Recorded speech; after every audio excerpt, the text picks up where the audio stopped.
Cold snap delays Wuling cherry blossoms, cancels buses, Taiwanese fugitive Liu Chao and arrested in U.S. Far Eastern New Century plant blast kills 2, sparks probe. Over 150 women sexually assaulted during Congo prison break. Surveillance mission plane crash in the Philippines. U.S. lawmakers to ban DeepSeek from government devices. Bangladesh protesters torch ousted PM's family home. K-pop act NewJeans unveils new identity.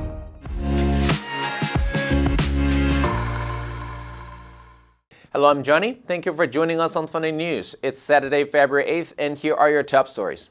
And for today's Taiwan News, the annual Wuling Farm Cherry Blossom Festival starts tomorrow, but a cold air mass may bring snow to the mountain roads. Guoguang bus canceled over 2,000 tickets for February 8th to 9th. Wuling's famous pink lady cherry blossoms remain in bud, while plum blossoms and lower altitude cherry trees bloom.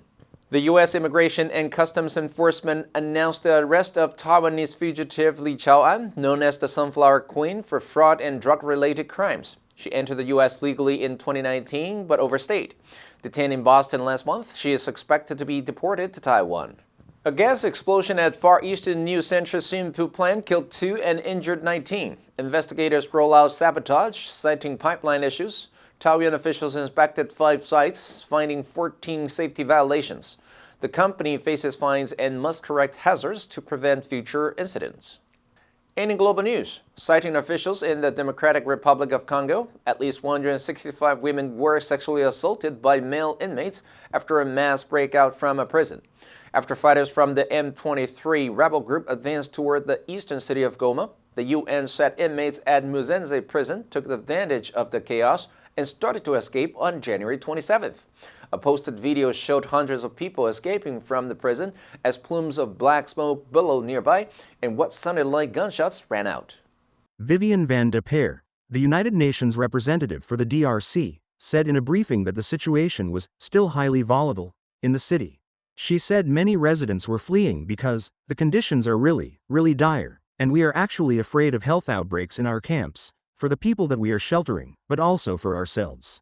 Congo accuses Rwanda of using the M23 to pillage valuable mineral deposits, while Rwanda claims it is acting in self-defense and to protect ethnic Tutsis.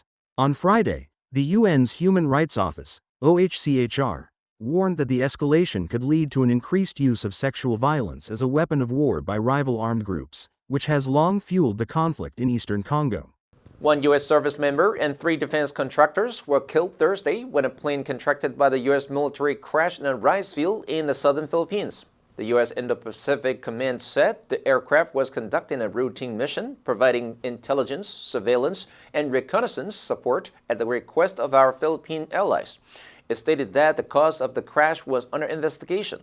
The Civil Aviation Authority of the Philippines also confirmed the crash of a light plane, but did not immediately provide further details. A safety officer from Maguindanao del Sur said the bodies of the 4 people were retrieved from the wreckage in Ampatuan town. Indo-Pacific Command stated that the names of the crew were being withheld pending family notifications. Wendy Beatty, a provincial disaster mitigation officer, told the Associated Press that she received reports from residents who saw smoke coming from the plane and heard an explosion before the aircraft plummeted to the ground about half a mile from a cluster of farmhouses. Beatty said no injuries were reported on or near the crash site, which was cordoned off by troops. Local officials also said a water buffalo on the ground was killed as a result of the plane crash.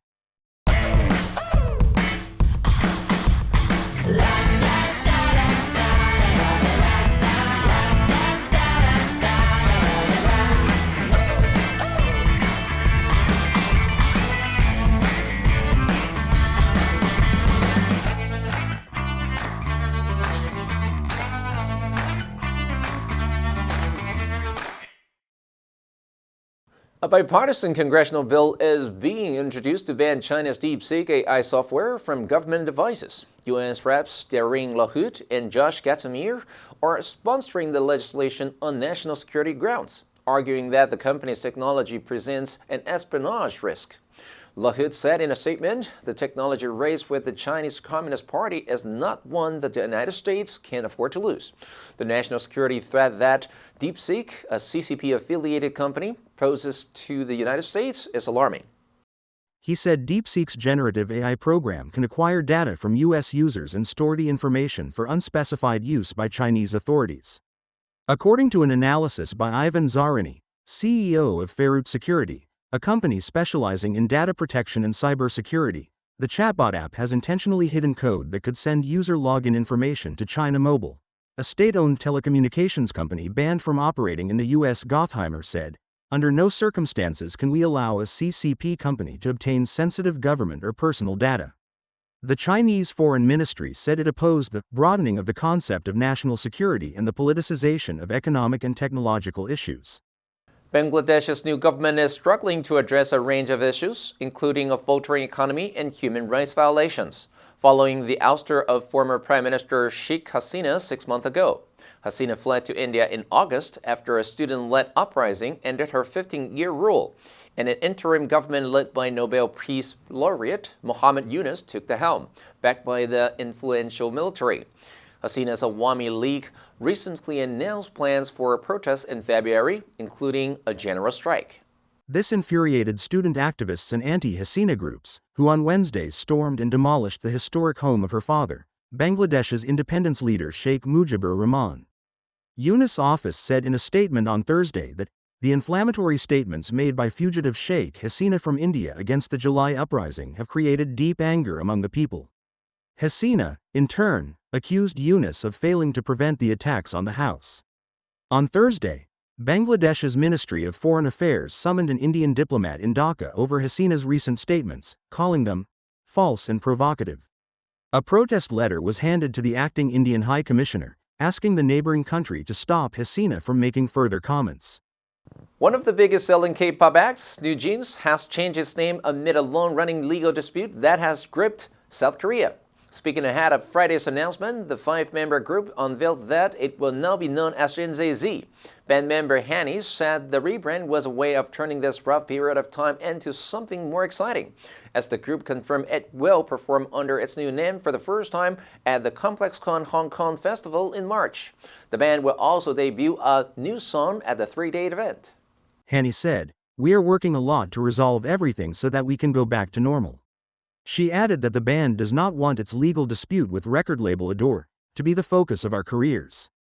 NewJeans emerged as one of South Korea's most successful pop acts after storming to the top of the country's charts with their debut single, Attention, in 2022. The band achieved international success less than a year later with their EP, Get Up, which reached #1 on the US Billboard 200. In November, NewJeans staged an emotional press conference in which the group's members announced they were terminating their contract with Adore.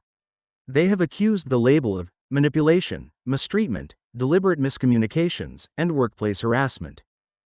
The answer for yesterday was B, rift. The disagreement over policy created a deep rift between the two leaders. Did you answer correctly? Now let's delve into today's news. U.S. lawmakers to ban DeepSeek from government devices. Number 1. Intentionally, 故意地, 有意地. He intentionally ignored my message. Number 2, under no circumstances, 绝不. Under no circumstances should you share your password. Number 3, broaden, 扩展, 拓宽. Traveling helps broaden your perspective. Next, we have a multiple choice question for everyone to practice. You can write your answer in the comment section, and the correct answer will be announced next week. And that's all for today's Funday news. Be sure to tune in to Funday news from Monday to Friday and click the link below to join Funday for free. I'm Johnny Wu, your host, and I'll see you next time.